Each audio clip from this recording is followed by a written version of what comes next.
we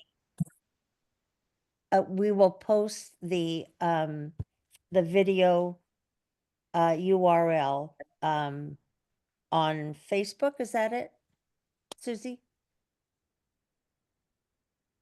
Susie? Can't Yeah, hear. yes, Okay. I can post it in Facebook. Yes, because I think the message is so important that we have to share it. And I know myself, I'm going to have to watch it several times to make sure that I understand everything that I need to. So it is noon, and I will begin. And I hope you can all see that. Yes. Okay. So welcome. Use the closed captioning if you need that. And if you want to use the chat to talk to other people, that's fine. If you think of a question early in Andra's presentation and you want to ask that later, go ahead and put it in the chat. I'm going to ask you, please, to be muted while Andra is giving her presentation. Nobody wants to lose a second of what she has to say. And next one. We respectfully acknowledge that statewide we are on the ancestral homelands of the indigenous nations that have inhabited these lands since time immemorial, including the Akshin, Akamelo Odom, Apache, Colorado River, Fort Mojave, Gila River, Havasupai, Hopi, Wallapai, Navajo, Paiute, Pima, Pipash, Wechan, Yaqui, and Yavapai peoples. Their traditional care and honoring of these lands allow us to be here today. As I said, today is one of the best programs we've ever had. Andra Watkins is a New York Times bestselling author of Christian nationalism. Is something that we really need to know about so that we can recognize it and we can work against it. What I want to do today is spend a few minutes on armchair activism because, as you know, there's an even stronger Republican presence in the state legislature. And what's happening nationally is a reflection of what's happening in our state.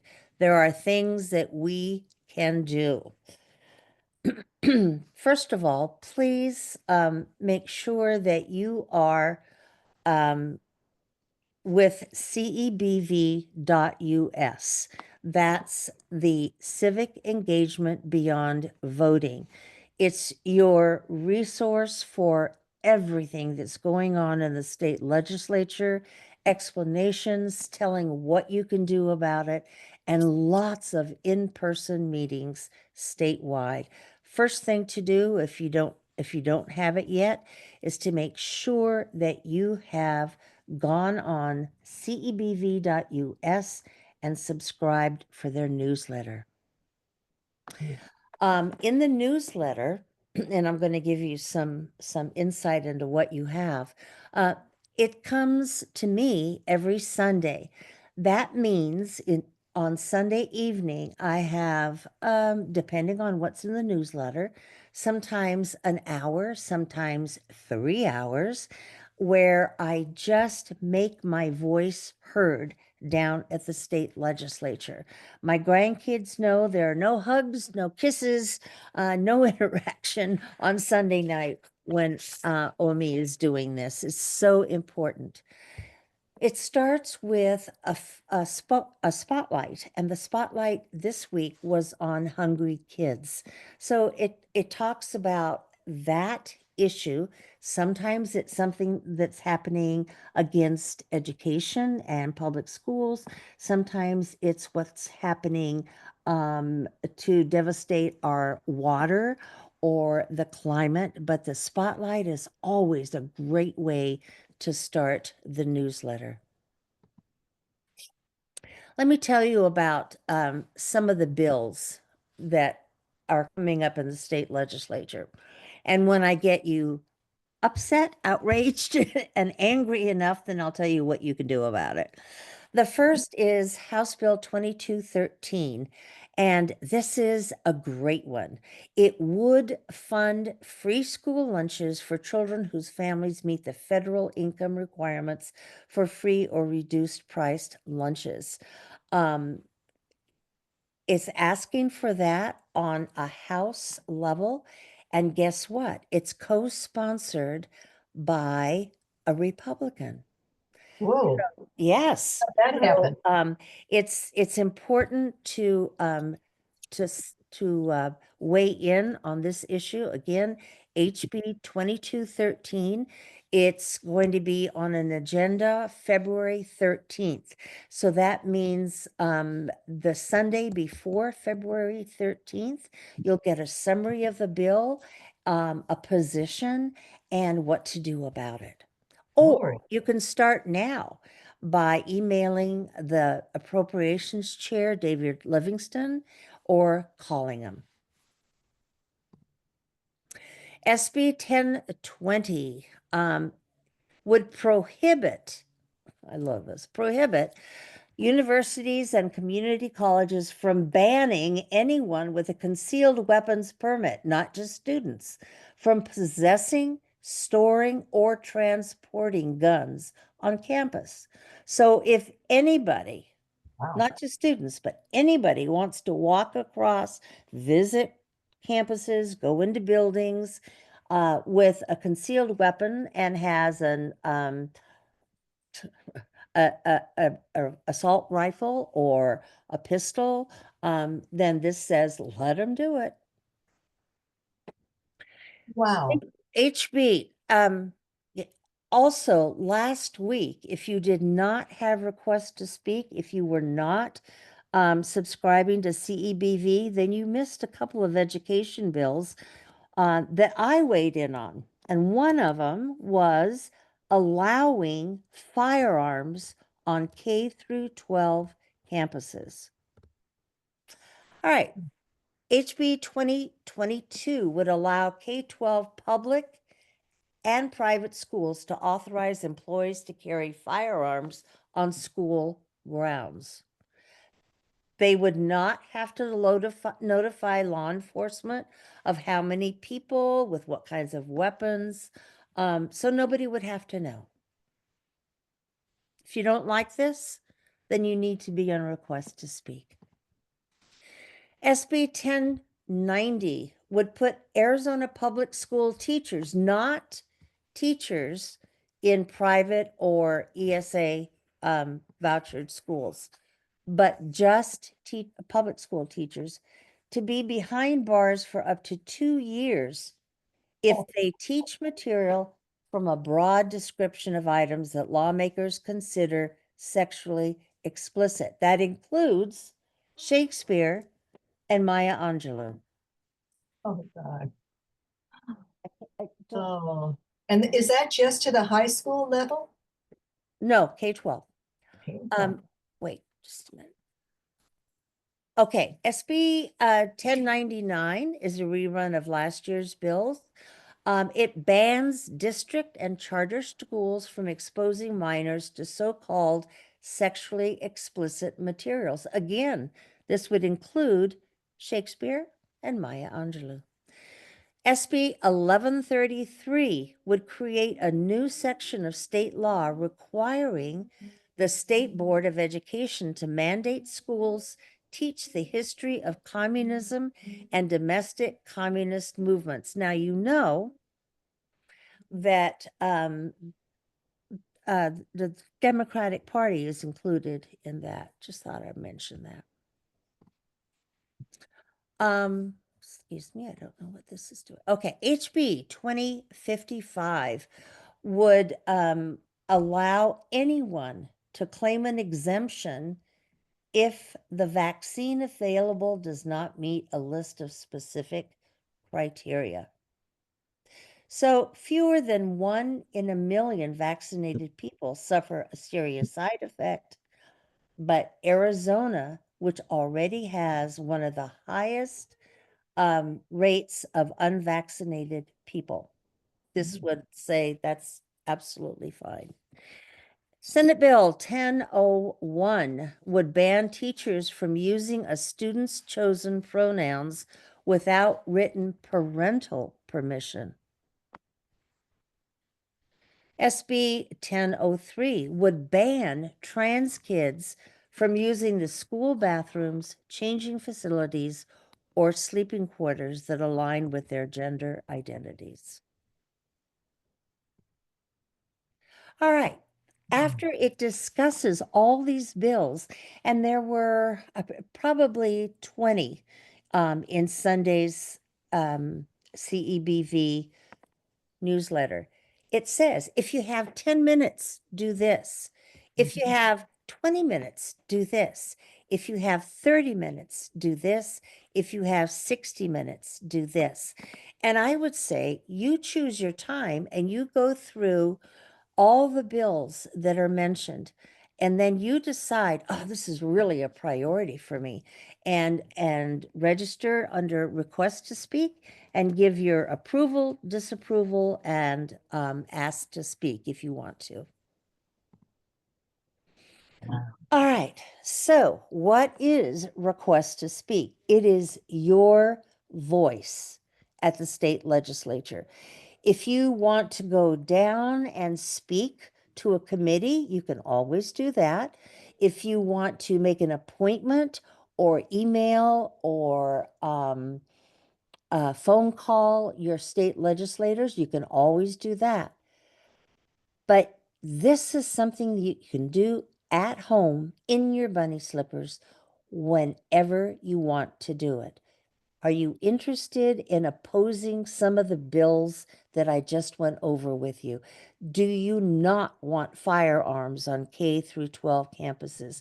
Do you want anyone to be able to visit a campus or go through a college or university campus with a concealed weapon and not have to say that they have it? Well, if you're opposed to any of that, say so. Use your request to speak. And again, you do it through cebv.us. If you go online and you Google request to speak, whoopsie, you will get this introductory slide from the Arizona State Legislature. And you go to this section called request to speak. It's so easy. Now, I say it's easy. If you're registered through cebv.us, yes, it's easy. If you're not registered, then it's a maze that you'll have to work your way through. When you get in and you sign in, you get this. Now, I can find out what's happening to the bills that I've opposed or supported. And I'll say, for example, okay, H Bill 2113, the one about feeding kids in school. I want to know how it's doing.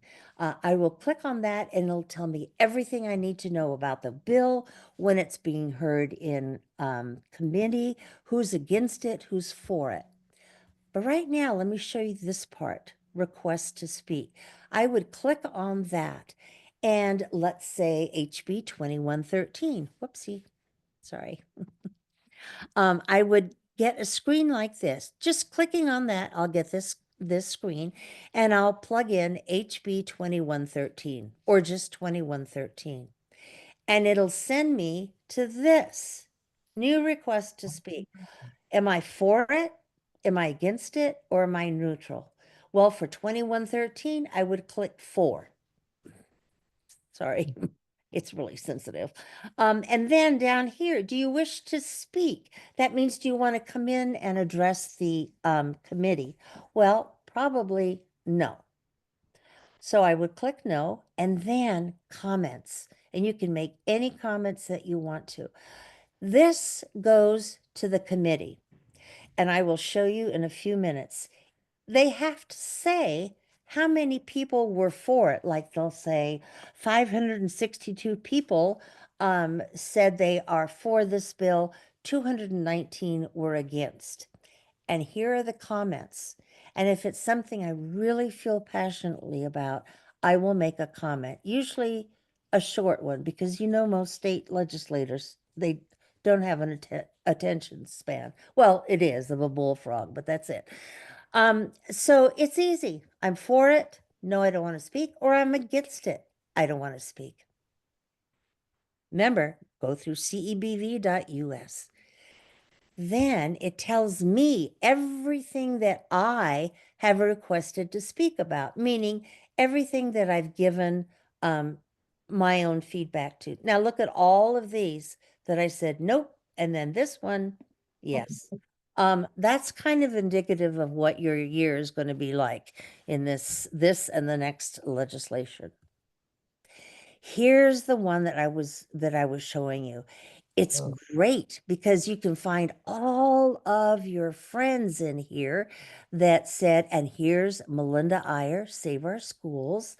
See if you can find your own name in here, and you can see your friends who, of course, supported it.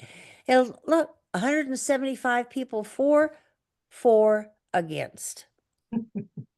So it's fun to keep track of it. Again, use your cebv.us for 2 things. Number 1, subscribe to the newsletter so you know each week what's going on at the state legislature. It gives you what you can do on anything. There's a spotlight.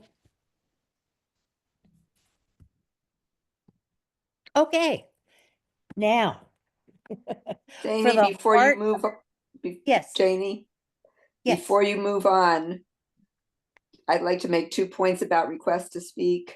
yes. Okay, first of all, you can only use it for bills that are scheduled in a committee.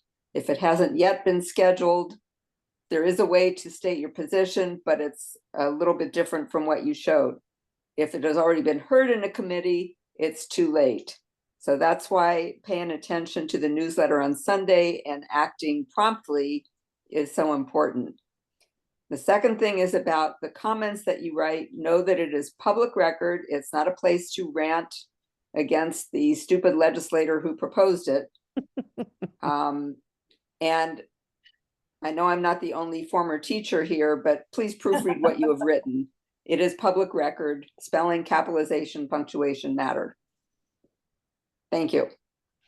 Yes, and Jude is probably the one who will go down and oh, that's the other thing I wanted to say, that the Republicans made it lovely in saying that you have to go down to the state capitol in person to register to be in request to speak. But if you go through cebv.us, they will go down to the state capitol for you and register you. Then they will email you a temporary password, and you are all set. And Jude probably does all of that. And she will also help you, hold your hand, so that you are comfortable in doing your request to speak. It's not too late for some of the bills that are going to be heard this week in committee. So please contact cebv.us right away to get the newsletter and get on request to speak. The second thing is, yes, cebv.us will only tell you about the bills that are going to be in committee, because that's when you have your most power, right then for the next week. But as you saw with HB 2113, the newsletter also said it's not coming into committee yet, but here are the emails and the phone numbers for the chair, David Livingston. So it will at times give you a forecast of what you can do. Okay, Jamie, 2 more things. Oh, go ahead. First of all, when you sign up through CEBV, it's not an automatic thing. And I do not go to the Capitol every day. So don't expect an automatic return. It can be up to a week or so before you're actually able to start using the system. And secondly, we can't totally bash the Republicans for making the requirement that the system be set up at the Capitol.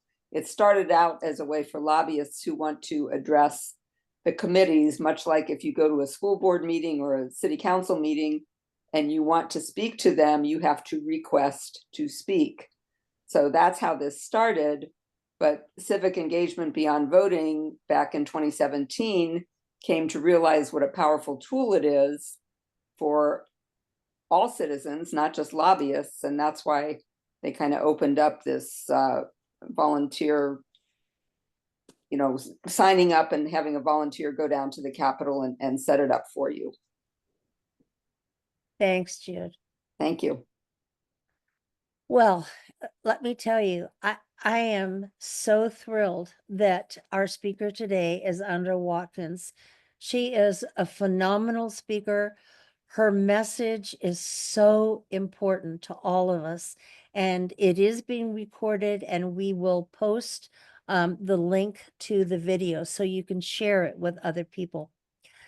Andra Watkins is the New York Times bestselling author of the memoir, Not Without My Father, One Woman's 444-mile walk of the Natchez Trace, and the best-selling Substack for Such a Time as This, formerly How Project 2025 Will Ruin Your Life.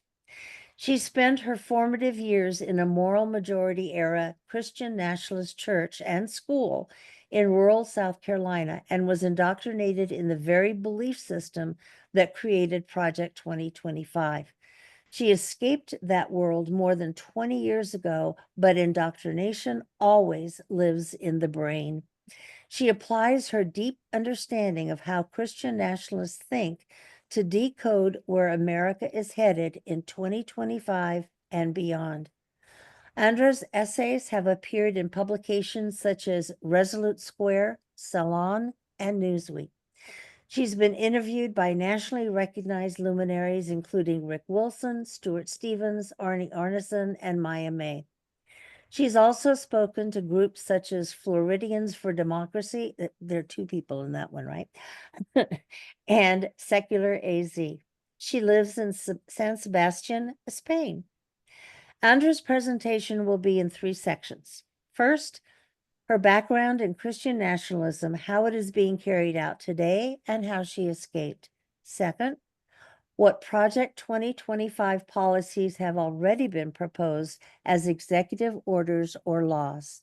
And last, how we can help the vulnerable in our communities and resist without risking our lives and bodies. Prepare to be awed. Andra. That is quite a setup, Jamie. I hope people are not disappointed. It's really an honor to be with all of you this evening. I know that this isn't the easiest time.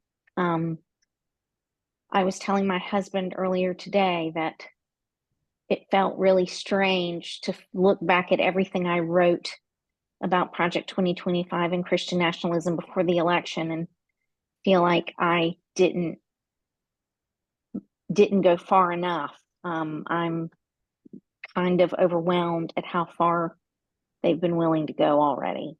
Yeah. And so I want to talk about my background, talk about what they've done so far, and talk about how we can resist that.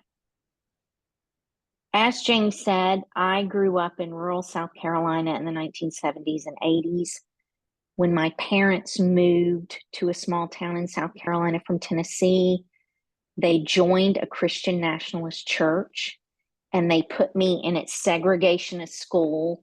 That was one of the things that was very common in the South of the US in the 1970s to fight back against forced desegregation. Churches started schools so that the white people wouldn't have to send their children to school with peoples of color. And so my parents put me in this school in kindergarten, and I was indoctrinated in the belief system that people like Mike Johnson and J.D. Vance and other Christian nationalist politicians believe. There are several key components to that belief system. First of all, I was indoctrinated to believe from kindergarten that the United States was founded as a Christian nation. I was taught that that was a fact. I was taught that all of the founders were Christians. and that they believed in Christian nationalist God and worshiped him. And we were shown all of these reasons why the founders meant for the nation to be founded as a Christian nation. Next, I was taught that the Bible is God's perfect word. It is inerrant. It is infallible. My pastor used the King James Version of the Bible, which is why, and he believes that is the best version of the Bible. Lots of Christian nationalists believe that, even though James VI and First was at least bisexual and commissioned this translation to be pretty over being accurate. So as an adult, when I read about that, I thought that was really funny, given that my pastor insisted that that was the only version we should pay attention to. But when you look at a law like Louisiana's law forcing classrooms to display the 10 Commandments, that Christian nationalist group picked the King James Version 10 Commandments to display. So that version of the Bible being used to interpret what God's word is very commonplace in some sects of Christian nationalism on the Protestant side. They believe there are no mistakes in that Bible or any Bible, that God's word is perfect, that there's nothing ever wrong with it. You can never question that. And they use their interpretation of the Bible to craft how they think laws should be written, because they believe since the Bible is God's perfect word and God's perfect law, and the only thing humanity needs to govern itself, we should draw all of our laws from their interpretation of the Bible. So what you see happening in many red states, including some of the bills that you went through before I started talking, is these Christian nationalist politicians trying to apply certain aspects of their interpretation of the Bible or their religion to everyone in society. That is a key piece of what they believe as well. The Bible is God's perfect law, and therefore all of our laws should be drawn from that interpretation of God's perfect law, and everyone should have to live by them, regardless of whether they are Christian nationalists or other types of Christians, or Jewish or Islamic or Hindu or pagan or atheist. They believe that they are charged to force everyone in society to live by God's perfect law. I was taught as well that there is no separation of church and state unless it is to protect the church from the state. So they turn the notion of how the founders framed the separation of church and state on its head. The state is always supposed to stay out of the affairs of the church, but the church and Christian nationalists can make all these laws that are drawn from their interpretation of the Bible, and they believe God charges them to force everyone to live by those laws. So separation of church and state for them only goes one way, and that's to take over the government, keep the government out of the affairs of the church, but have the church deeply embedded in the affairs of the government. I believe that was what separation of church and state meant into my early 30s. These kinds of indoctrination points are deeply ingrained and embedded in these Christian nationalist communities. There are sects of Christian nationalism that also believe that white supremacy is perfectly fine, because they believe that the Bible says that peoples of color were cursed by God because of a story in Noah, of the story of Noah and the aftermath of the flood. My pastor as a child taught that abomination from the pulpit. So it's no wonder that Christian nationalists align with white supremacists like the Ku Klux Klan and the Proud Boys, because they're all deeply embedded in white supremacy, and Christian nationalists try to use the Bible to justify that white supremacy, even though that's horrible and ridiculous. But that's how they interpret the Bible to make themselves superior to everyone else. They also have been indoctrinated to believe that they should never compromise. And we have heard them saying that record in the past year when Sam Alito was secretly recorded at the party at the Supreme Court by a journalist. One of the things that he said to her was, we can't compromise, because this is God, this is faith, this is too important, we can't compromise.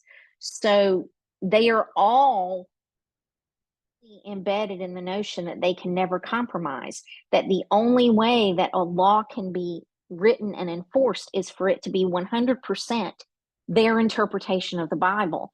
And any deviation from that is an abomination to God as far as they're concerned. So they will not compromise and give even a little bit to try to govern.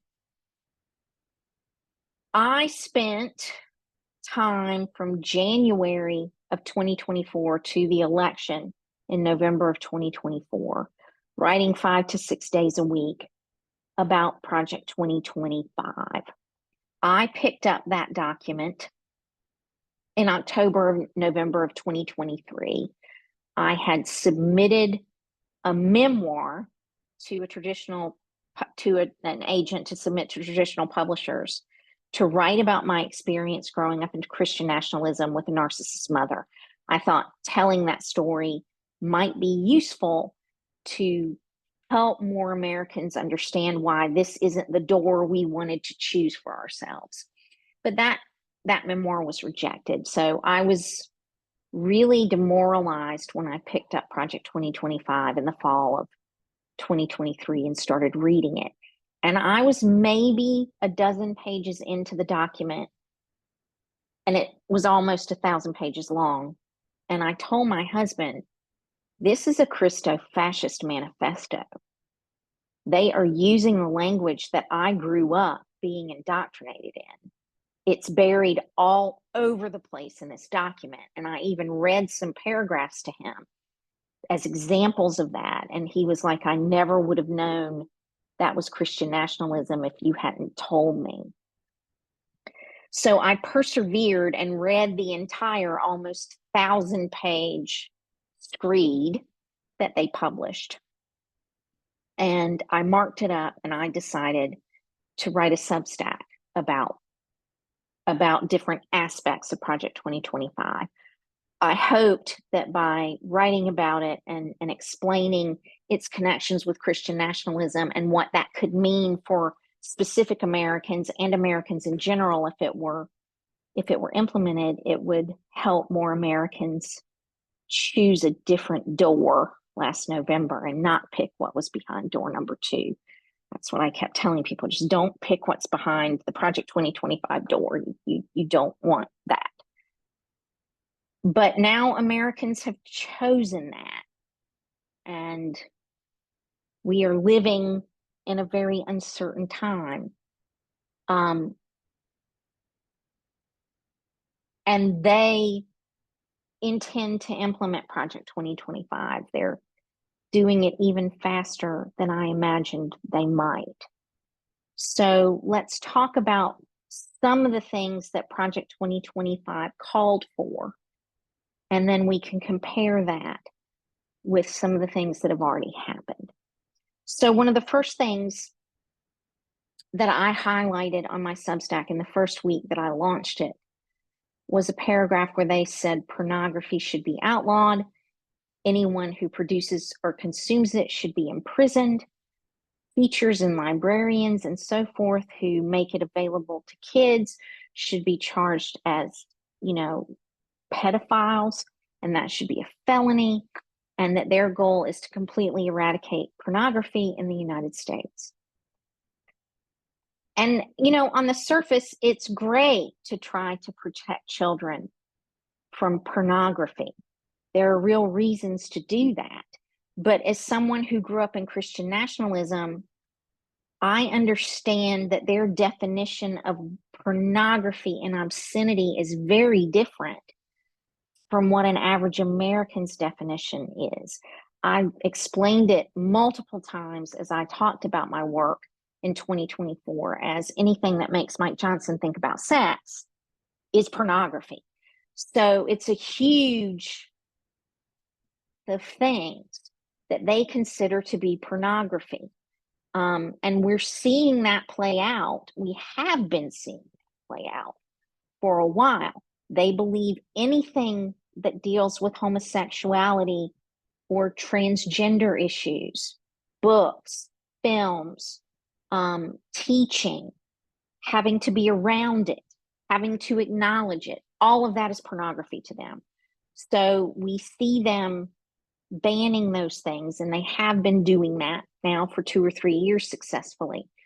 But now we're probably going to see more of that being directed from the top down. They also believe things like premarital and extramarital sex are pornography and obscenity. So anything, any sex outside of between a heterosexual man and an unrelated woman who are husband and wife for the purpose of procreation to many of these Christian nationalists is pornography and obscenity. So something as benign as a teenage couple sharing their first kiss in a movie could be considered by some people in that camp to be pornographic. We also see that playing out on social media. There is a huge push right now on social media to rebrand women who have taken charge of their bodies in terms of enjoying sex or having sex when they want to, even if they're not married, as being promiscuous. And they should just not have sex if they don't want to get pregnant. So there's a huge effort right now on the part of the right to roll back some of the activities that women have been empowered to do, and ways that we've been empowered to enjoy things, and take it back to a time where women weren't supposed to ever enjoy sex and weren't ever supposed to seek it out. And we're always just supposed to be happy with whatever our inept husbands did for us, even if they never pleased us at all. And we would never say that. So that is another aspect of this pornography thing that you can see Christian nationalists attacking right now. There was a case before the Supreme Court about 10 days ago called Free Speech Coalition Inc. versus Paxton. And that case is an attempt to override First Amendment precedent, settled law regarding what is obscene in the United States. So for background, Texas passed a law, and 18 or 19 other red states have as well, that require age verification, uploading a driver's license or a passport to access Pornhub in their state. And Pornhub would undergo severe fines and penalties if it were found that even one person used a fake ID to lie about their age to access Pornhub. So rather than deal with that, Pornhub just pulls out of the states. People in those states use VPNs to access Pornhub in other states. Florida right now is one of the biggest states in the country, has had a surge in VPN usage because they just passed a law like this. And so people who want to access porn just VPN to another state now if they want Pornhub. But what's at stake is who defines what is obscene, who defines what is pornography. And what they're trying to do is have community values in a particular community define what is pornographic or obscene, and then have the Christian nationalists in that community be the loudest to determine what is pornographic and obscene in that community, so that they can ban everything that offends them, regardless of the fact that there are a lot of other people in these communities who may be fine with these things. This is happening all over the country. The Supreme Court seems inclined to rule in favor of the state of Texas and in favor of upending these precedents and making it much easier for Christian nationalist groups to reclassify what is pornographic or obscene into things that few people here would think were pornographic or obscene, simply because they offend the prudery of Christian nationalism. So please look out for and be aware of that. And that case was heard, I think, almost 2 weeks ago at the Supreme Court. There have also been cases. There's another one in Texas where a woman legislator has tried to ban the sale of sex toys, dildos, all of that at big box stores. She wants to ban it anywhere but in an adult shop, where you have to go to some sort of adult sex shop to buy those things. And that is a statewide bill that she is trying to use community values, community standards to force on everyone, so that you would have to go to a sex shop to buy tools and supplies like that. There's also been a recent case of a highly decorated third grade teacher in Florida. In Ohio, she taught for 33 years. She had a library of 100 books for personal use in her third grade classroom, and 4 of them had LGBTQIA plus or trans characters in them, because part of reading is picking up books and seeing yourself in the characters. That's part of what appeals to people when they read, is I can see myself in this story, or I can see something that I can relate to. And so she had 4 books out of 100 like that. One parent in the community complained to the Christian Nationalist superintendent. The teacher was suspended and threatened with termination if she had any other books like that in her library ever, even though they weren't used for teaching, they weren't used for lesson plans. She never called them out and said, you should read these specific books. They were never assigned reading. They were just passively available on a shelf in her classroom. So she has sued, trying to say that this move toward community values, contemporary community standards, violates other people's religious freedom. Trying to force one person's religious values on a whole community is a violation of everyone else's freedom of religion or freedom from religion. So it will be interesting to see how that case progresses. That's just one aspect of Project 2025 that they have been all over. New presidents appointing of people like Mel Gibson and John Voight to be ambassadors to Hollywood is another prong of this attack on our ability to express ourselves, to create, to tell stories, to connect with each other through stories. So it's very concerning to me to see those kinds of things happen. Leonard Leo, who was the architect of taking over the judiciary for Christian nationalism and was the person who made the mechanisms to turn our Supreme Court into a Christo-fascist Supreme Court and get these additional justices appointed, has now turned his attention to cleaning up American media of all of its, seedy, awful corruption. So I expect this pornography topic, this censorship, to be a big deal going forward, even though the federal government right now is not doing a ton with it in the first week or so of this blitzkrieg of awfulness that they have unleashed. But I always start with that because I want people to be on the lookout for this kind of thing in their communities. Somebody's already asked, what can we do? And one of the things that I think is so important right now is you all have elected officials, and we just had an election. A lot of them have just been sworn in. So I think it would really be important to request a meeting with each of them face to face, not necessarily at one of these committees like Janie was talking about, but go in, have a meeting with them, introduce yourself, say you're a constituent, say, you're really excited about this upcoming term, and outline for them what you expect of them as your representative on the school board or in a city council or at the state level, whatever it is, so that they know that they have people who are keeping tabs on what they're doing. and they can put a name to a face. Then when you request a meeting and go to speak at one of these meetings, they're going to have met you. They may not remember you the first time, but the more you go back, the more they're going to remember, oh, this is this person that took the time to come and outline for me what mattered to them. And I really believe, especially at the local level, that could make a difference.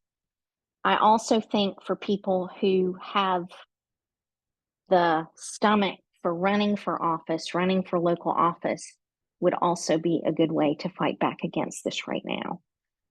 Run for Something is a great group that tries to recruit younger people, younger progressives to run. And so I follow that as well. And I think supporting groups like that, encouraging people to run for office at the local level especially, could be a really great way to fight back against this right now. But that's one issue. Pornography is one issue. I wrote extensively about how Project 2025 intended to gut the federal government and make the president a dictator. And we're seeing them implementing that step by step since the inauguration.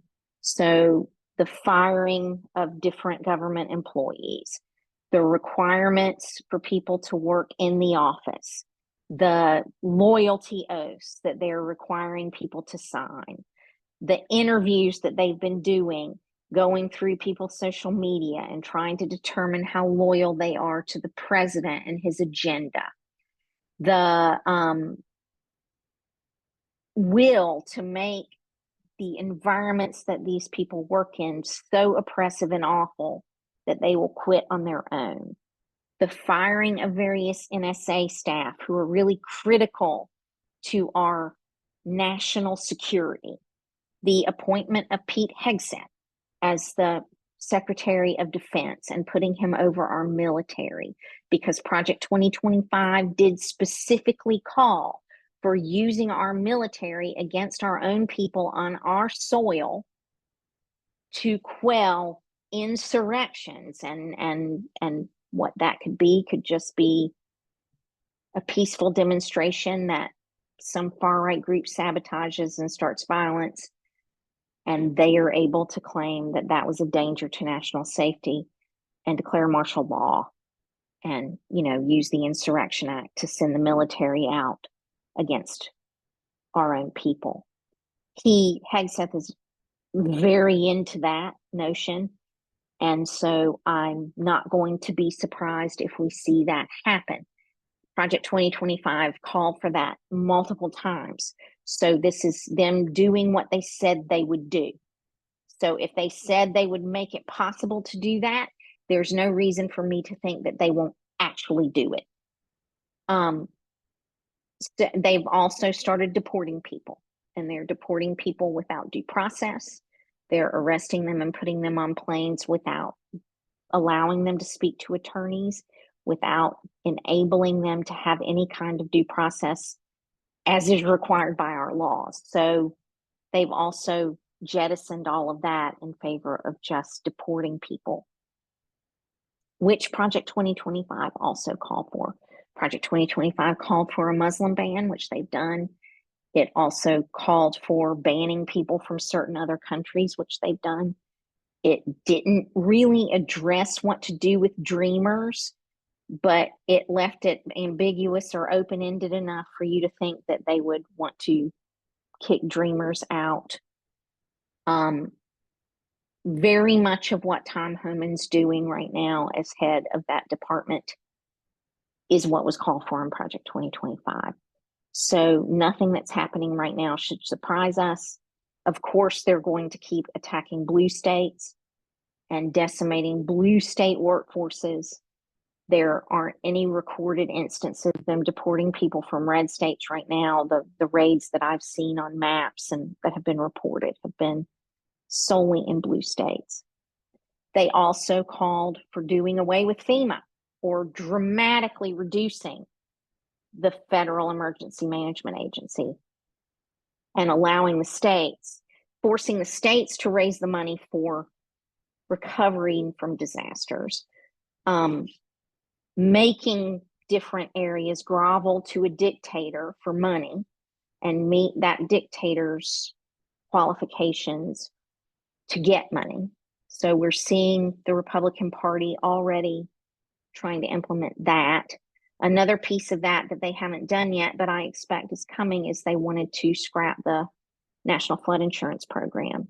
So that wouldn't necessarily apply to people in Arizona, but for people around the country, it will make it impossible to live in a lot of red states that are impacted by hurricanes if they cannot insure their properties. And the federal National Flood Insurance Program is really the only way that those properties can be insured. So I expect them to do away with that as well. They also wanted to do away with the National Oceanic and Atmospheric Administration, scrap that, make it private, which would do away with all the storm tracking and everything that we use, and that a lot of our meteorologists use to compile our weather forecasts. So they've done part of that. They haven't done another part of that. They called for doing away in Project 2025 with all climate-related research and discussion.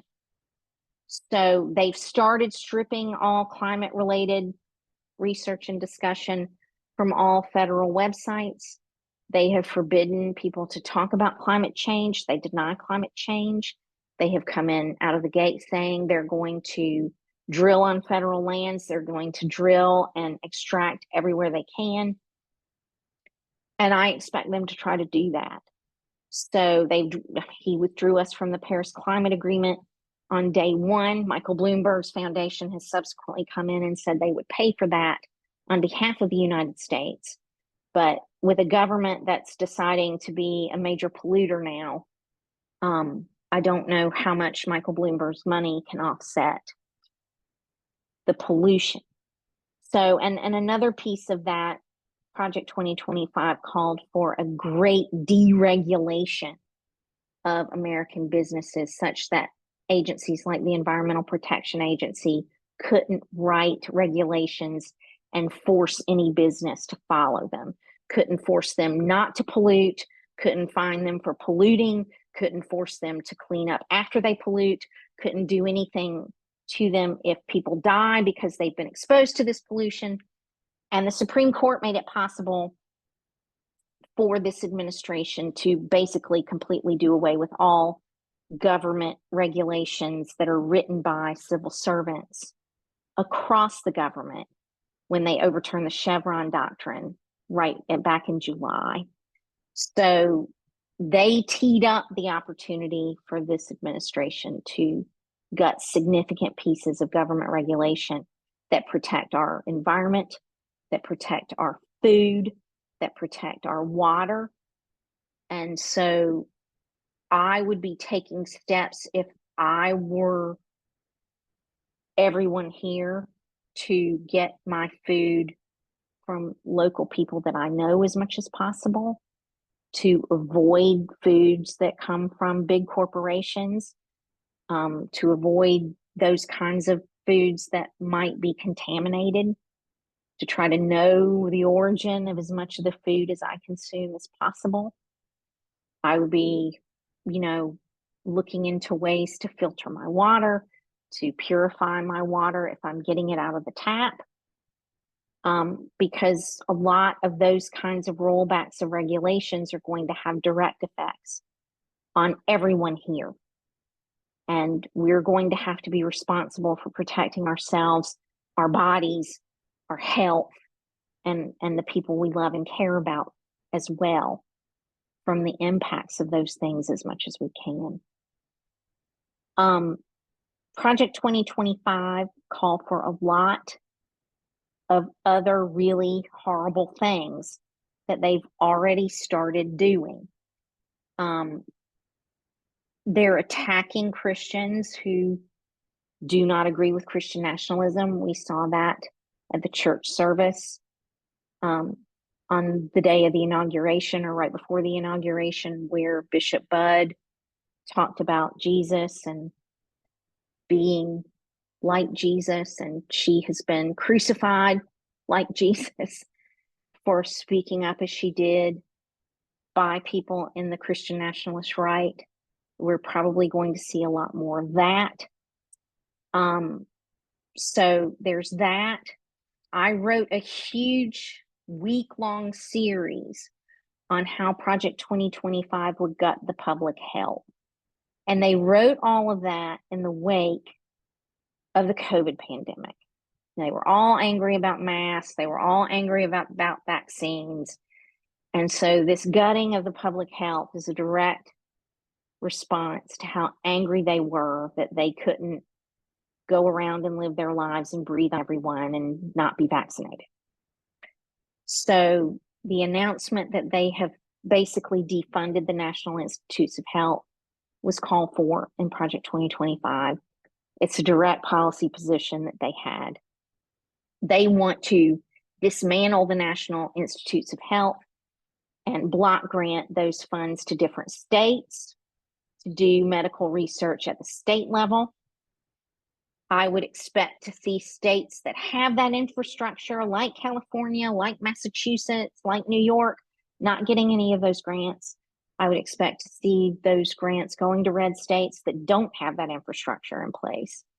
So the impact worldwide on our public health because of this election is going to be huge. We already have an avian flu outbreak that hasn't figured out how to jump from person to person yet that we know of, but nobody's tracking that now. So, and we can't expect this government to do anything should it become a pandemic.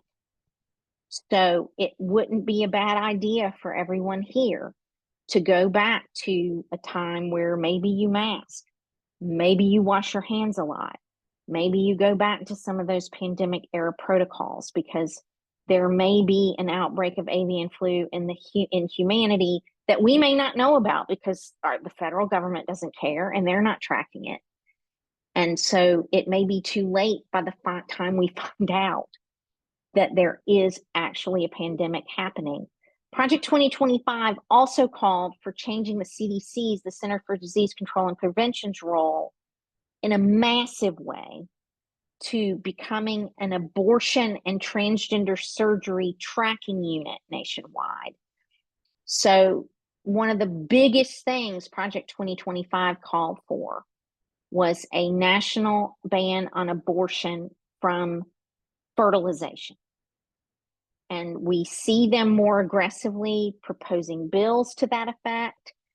When they wrote the piece of legislation about only two genders, male and female, and passed that in the House last week, they embedded personhood, fetal personhood at fertilization in the text of that bill to try to revisit that. So I completely expect them to try to ban abortion nationwide from fertilization. I won't be surprised if they make severe penalties for women who have bad pregnancy outcomes that look like abortions, even if they're not. Arizona voted to protect the right to an abortion in your state constitution in the last election. That won't matter. So all the women who voted for him and voted for that are going to have some bad news. So, I do expect them to aggressively go after abortion medication. And I expect them to go after all forms of contraception. The man who wrote the section on the Health and Human Services in Project 2025 is a man named Roger Severino, and he is an Opus Dei extremist Catholic. He believes all contraception causes abortions, even the hormonal birth control pill. And so there's a big group in that extremist faction who believe all contraception causes abortions and they want to ban it all. So I advised people before the inauguration, and if it's still possible now, to stock up on abortion medication, to stock up on Plan B pills and day after pills, to make sure you have a way to get contraceptives if you need them, and to stock up on pregnancy tests over the counter, because one of the ways that they could make sure they're tracking every pregnancy is to make women go into a doctor's office or a lab to get the first test and not let them do it at home. So I completely wouldn't be surprised if over-the-counter pregnancy tests became impossible to get as well at some point because of just the complete, utter fanaticism of people like Roger Severino. He was the one who wanted to rename the Department of Health and Human Services the Department of Life. That's something I wouldn't be surprised to see happen over the next couple of weeks to a month, that they change the name of it. And it will very much not be a science-based, medical-based office, especially if RFK Jr. is put in as the director. So if you don't have your vaccines up to date, if your kids and grandkids don't, I would be taking care of that now, because we don't know in 6 months to a year what kind of access we'll have to really basic health care that we've taken for granted for decades. So before those things become impossible to get or become very, very rationed, I would take care of those things now. Project 2025 did not call for invading Greenland or taking over the Panama Canal or invading Mexico, but I wouldn't be surprised to see this government do all of those things. I don't think they're distractions. I think there are strategic reasons in their mind that are about money and greed and power for the family and the billionaires that would cause them to do those things. So shredding relationships with our allies is very much part of what Project 2025 called for. They've started doing that. And Project 2025 recommended pulling out of the World Health Organization, which they've already done. Recommended pulling out of NATO. They recommended forcing countries to follow anti-abortion, anti-LGBTQ policies to get aid from the United States through USAID. I think they just signed an executive order on that in the past 24 to 48 hours. So that has worldwide impacts for people. One of the things Project 2025 also called for was the repeal of same-sex marriage. I won't be surprised if they do that either legislatively or by some executive order. So if you know people in your life who are in same-sex marriages or are LGBTQ, it will be really important to come up with ways to protect them and keep them from being persecuted in your communities. In the short term, it may be possible to move to a blue state and have those marriages stay intact. But it's something to think about if you or someone you care about is in a marriage like that. Because having all the rights and privileges that come with marriage and then have that be stripped away is going to be very traumatic. This is a lot. I always feel like I depress people when I talk to them. So before I take questions, I want to talk about some things we can do, because we're not powerless here. The United States is still a democracy. It's teetering. It doesn't look very much even like it did a couple of years ago. But we've always had this dysfunction. Very early on in my writing career, I found a man from American history named James Wilkinson. And Theodore Roosevelt called him the biggest scoundrel America ever produced. He was the head of the United States Army. He worked for the first 5 presidents of the United States. And the whole time he was the head of the U.S. Army, he took millions of dollars in today's dollars from Spain and the Spanish crown to sell our secrets to Spain. So he was a double agent. We didn't find out that he was a double agent until the 1850s. He was already dead, and the Spanish left Cuba and left all these papers behind. And so that's when we found out what an awful traitor to our country he was, right at its founding. He was doing everything that he could to undermine a United States of America. He was court-martialed 3 times and got off every time. He partnered with Aaron Burr to try to separate part of the burgeoning United States from the rest of it and form its own country. And when he saw that Burr was going to fail, he went to Thomas Jefferson and said, Aaron Burr is doing all this terrible thing. And so Burr was punished and Wilkinson was celebrated. So he sounds very familiar to what we're dealing with today. And our country survived this man. Our country did not break up. We survived. I think our country is flawed and always has been, because it's never been a country where everyone is equal, ever.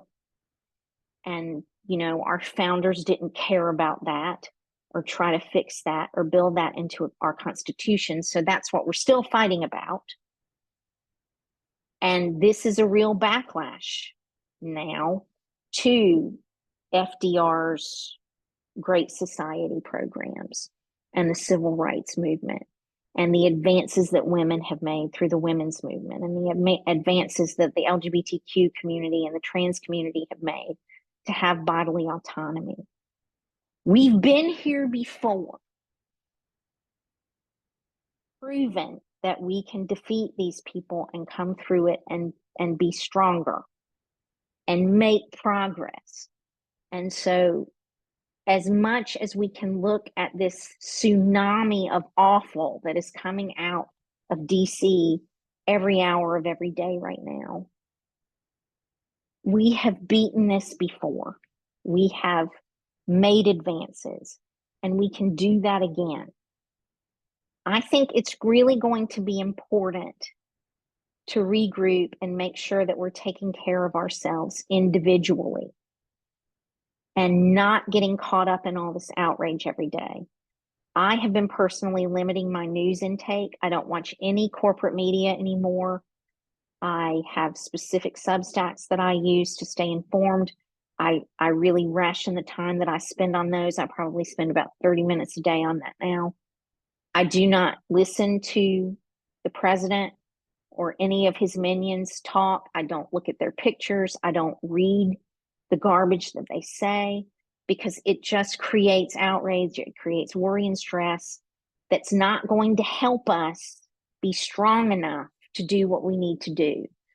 So it's really going to be important for you to find what it is that you need to give yourselves so that you can be strong enough to show up for what we need everyone to show up for.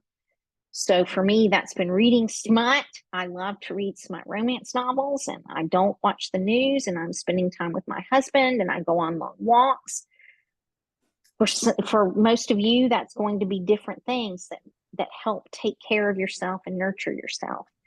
But that's the most important thing here, is not forgetting to do that for yourself first in this just avalanche of bad news every day. I also think we have a bigger impact when we invest in our communities. I don't think people in DC on either side of the aisle listen to us at all. But in our local communities, we can have a big impact. So if you remember people who had Harris Wall signs out in your neighborhood and you don't know them yet, or you haven't met them, go around and get to know people who voted similarly to you. If you're not involved in local progressive politics or democratic politics, even independent politics, get involved. Get to know your neighbors. Get to know what people in your community care about. Get to know what the needs in your specific community are, and find ways to protect immigrants, undocumented people, LGBTQIA+ and trans people, peoples of color, women who are pregnant. There are so many populations that are being targeted by this administration, and at a community level, we can band around those people and know where they are and know how to protect them within our own communities with the tools we have in our communities. That's part of the power we have as communities. We know what's happening. We can talk to each other. We're on the ground. We're present. And so we can build that infrastructure to protect the people this administration will be targeting and try to make sure that they're okay. I also think it's really going to be important to disengage at an economic level. So for me, that looks like I've quit all Meta products. I'm not on Facebook. I'm not on Instagram. I quit Twitter when the day Musk bought it, and I'd been on there for 15 years. It was a lot, to let go of some of these things, but I haven't missed any of it. I found that I'm a lot more clear-headed, a lot less worked up by what I see on social media, and a lot more present and purposeful with what I choose to spend my time reading and looking at. So I chose to let all those things go. And I think that's a good call, because we don't want to be giving our attention and our money to fascists. And that's what these platforms have pretty much told us they are now. They're interested in destroying democracy worldwide so that their owners can make even more money that they don't need and not pay taxes on it and take all of our resources for themselves. So if we want to keep supporting that with our attention and our money, then they're never going to get the message that that's not okay. So I decided to pull myself out of that. I've had some really wonderful conversations with people in my life. I do not feel disconnected from people that I care about. It's made me be a lot more purposeful in staying connected to people that I don't just passively look at on a screen and scroll past. So I would encourage people to think about that. If you have Amazon Prime or shop at Amazon and companies like that, I would stop shopping with them. Companies that have supported this and obeyed in advance and groveled at this need to get a lesson that people aren't going to shop with them and spend money with them. There's a wonderful site called Goods Unite Us that lists all the different big companies in the United States and what their politics are and what they give money to. So you can go and look at what your local grocery store, if it's a big company, most of them are, what kind of politics they support. And if they support politics that you disagree with, you can stop shopping there. A lot of my readers have said that has been one of the best things they've done, is that they've gone through everything they do every day, and they've, everywhere they shop, and it has dramatically changed how they shop. It's also helped them find a lot of local resources and minority-owned businesses and things like that they can go and give money to in their own local communities. So there are people that are really, really excited about what this is doing for their local communities just by using one app. I have also stopped spending a lot of money unnecessarily. I stocked up on things before the inauguration because I wanted Biden to get credit for that economy. And now I'm just kind of like, I'm not going to spend money anymore if I don't have to. So withholding our money and our attention is one way that we can really economically hurt billionaires. So I would encourage you to think about doing that. I have been talking for a long time. So do any of you have questions? I've been trying to keep an eye on the chat. Andra, this is Janie. I can't tell you how impactful everything that you said today has been, and I've heard you before. Susie, thank goodness, in the chat, if you'll look for a white 12 and a blue box, she's put the website for you so that people can contact you and start following you. Okay. You've just gone in depth in so many areas that are frightening. And for example, with the pornography, what it means, how it's defined, and even a court decision from 10 days ago. So it's really, really critical that people follow you.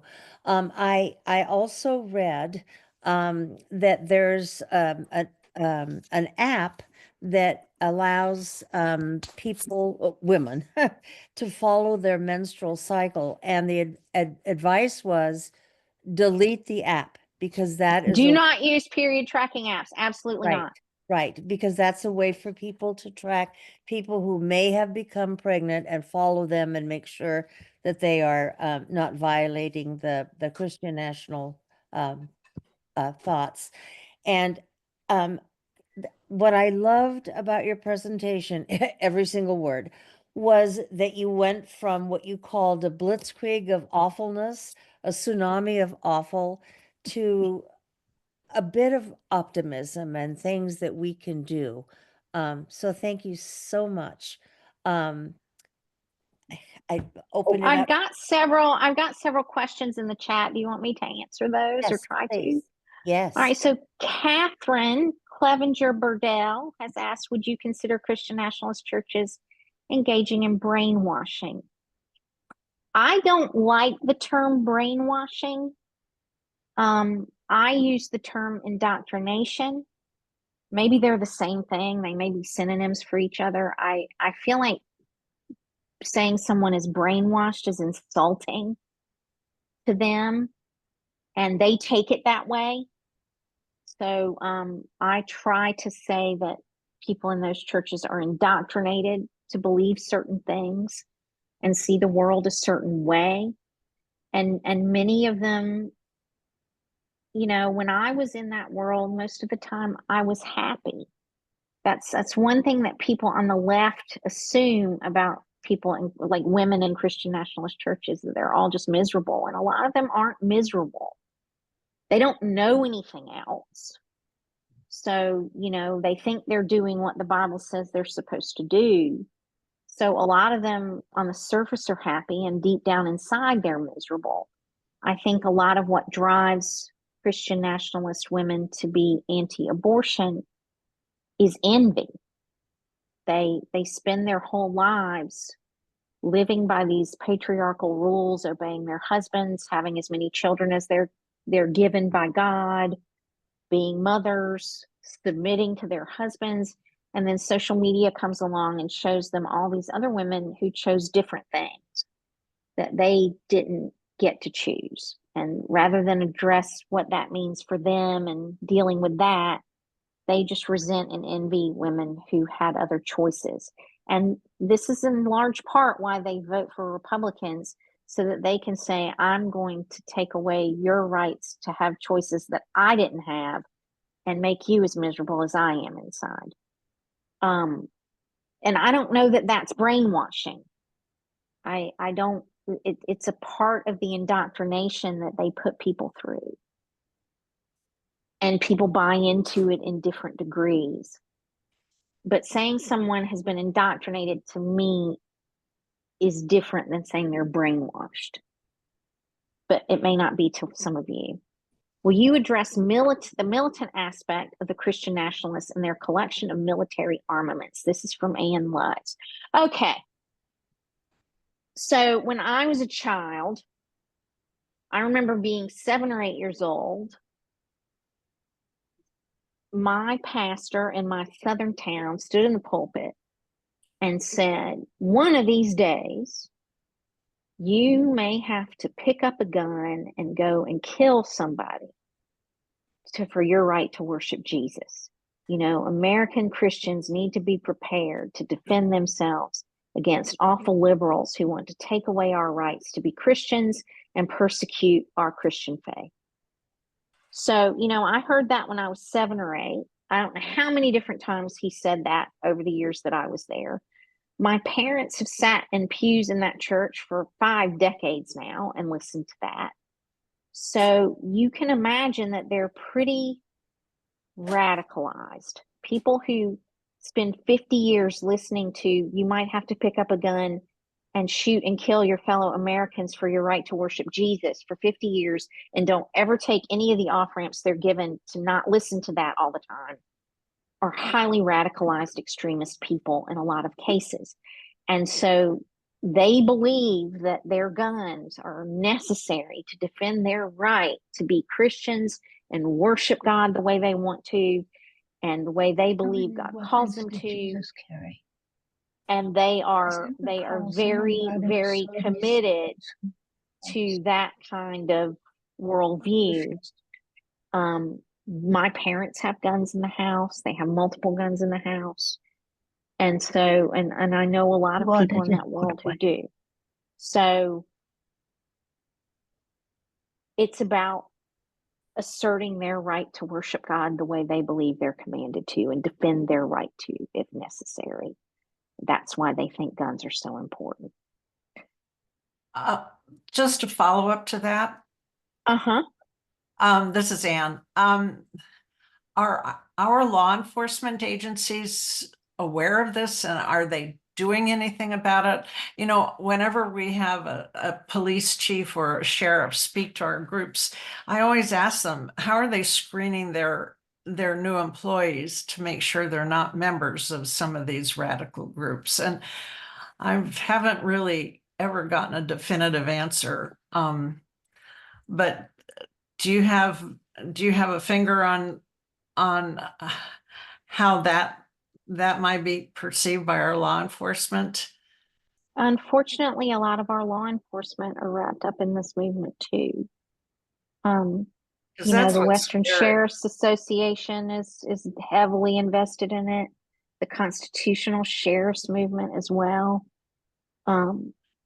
The Police Association, the National, I don't know what it's called, but they endorsed Trump for president and now are really angry that he pardoned January 6 people who assaulted police officers. But, you know, you should have believed him when he said what he was, and you didn't. So, you know, there's a lot of this in the military, and there's a lot of it in our law enforcement. And so I don't know that they care about tracking it.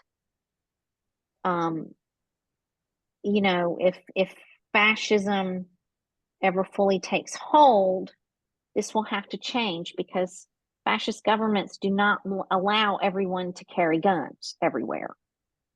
So at some point that would have to change. And the base that cares so much about their guns would, a lot of them have them taken away, I suspect. But, you know, I don't know how long it would take that to happen. And I don't know that I want us to get that far down this road. Did that additional explanation help, Ann, or no? Well, oh yes, thank you for. I mean, it's not helpful. It's just like, I know it's a little bit scarier to know that these organizations now are focused.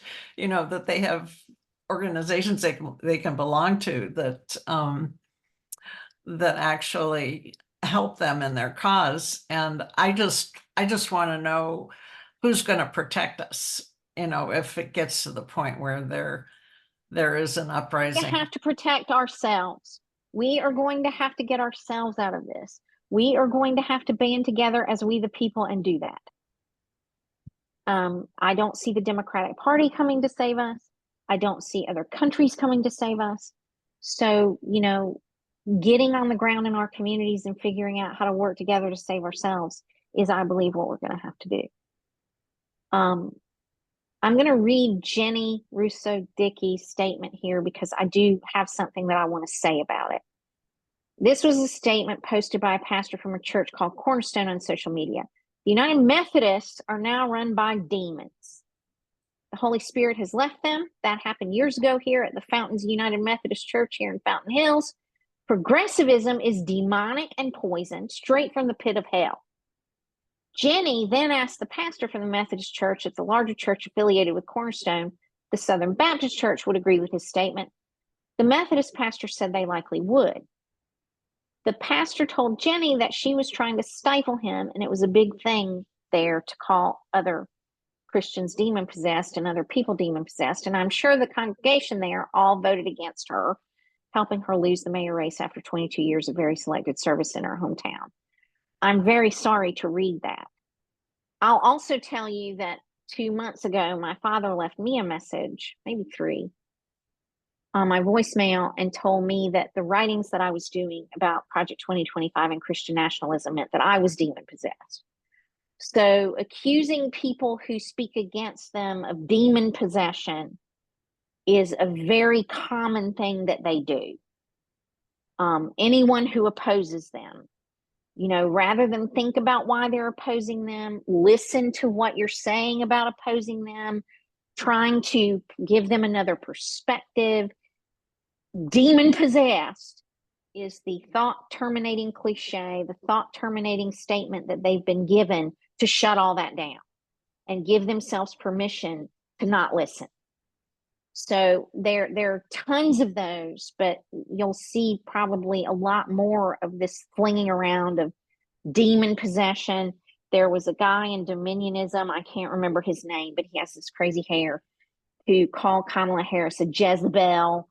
That's another buzzword that they use to be racist and say that someone's demon possessed or possessed by Satan or whatever. And so those are all really classic Christian nationalist insults that exist just to shut down someone else, trying to get them to see another point of view.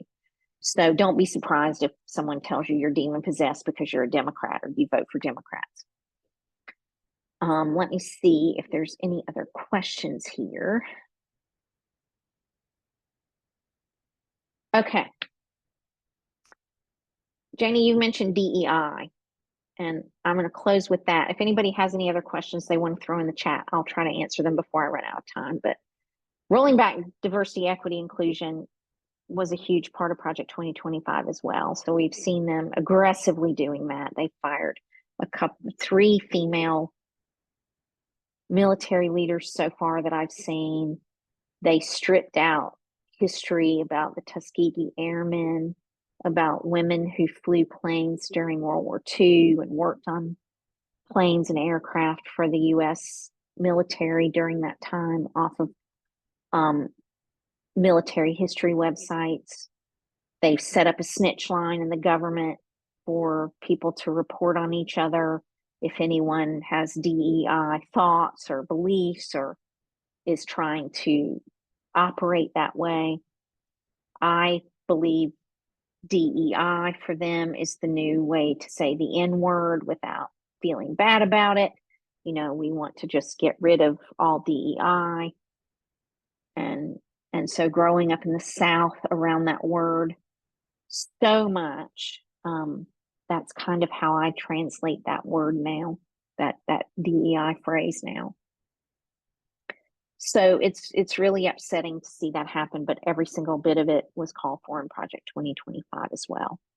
How did you figure out that you had been indoctrinated?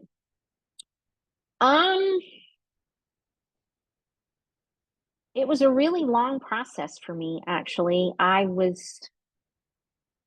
married my good Christian husband that I was indoctrinated to marry when I was 23. He wanted to be a pastor.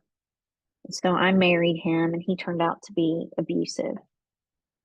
And by the time I was 27, I filed for divorce from him. And thankfully, I had a pastor who I told him what I had been living with. And he said, I want you to go home and change the locks and divorce him.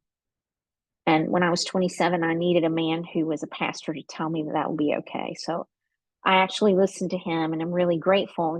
There are a lot of people in churches, a lot of pastors who are not awful people. So I'm really grateful that he was put in my path and that I ran into him when I needed him. So I divorced my ex-husband who was abusive. And that kind of put me adrift from the church I grew up in, because divorce is never allowed. I was indoctrinated to believe if your husband abuses you, it's because you're just not being a good enough wife.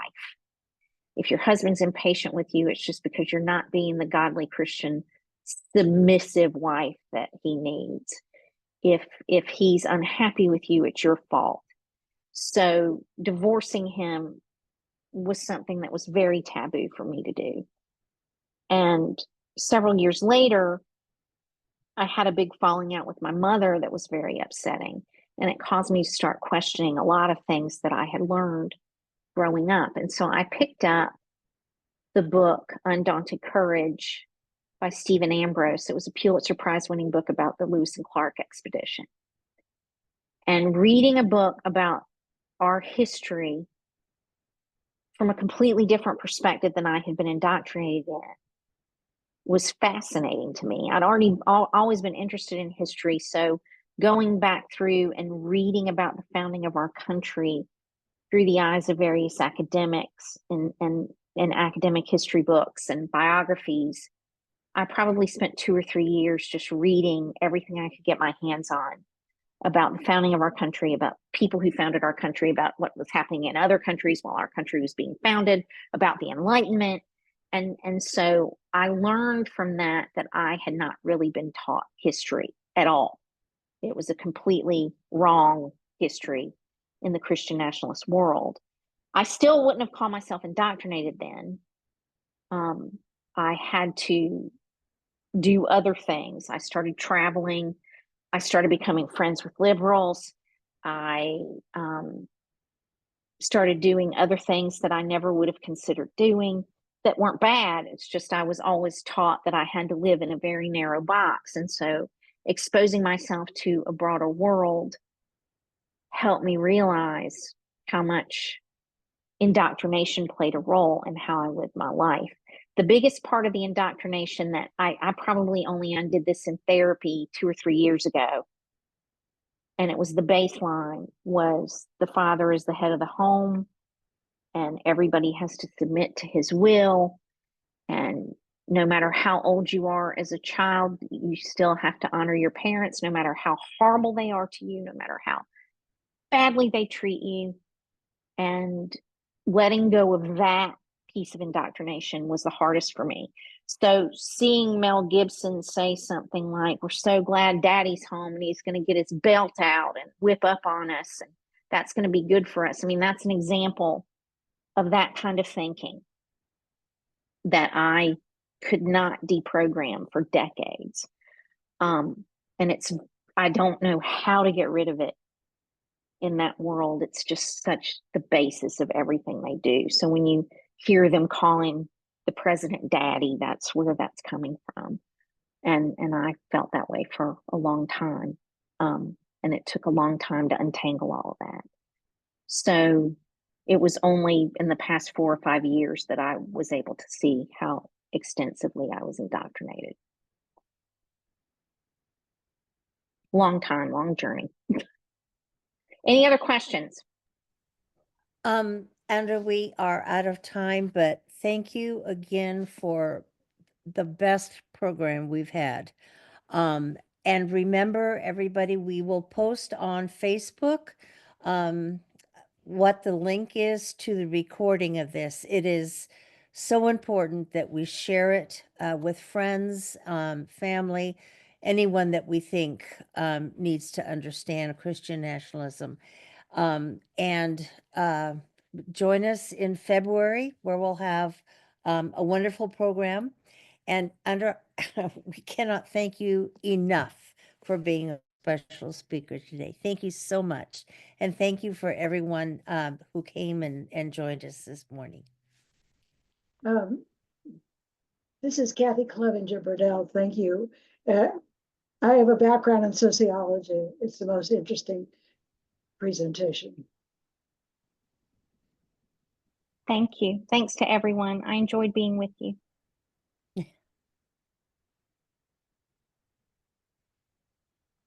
And the steering committee is going to be meeting in about 5 minutes. So we'll appreciate everybody else just popping off, and we'll see you in February.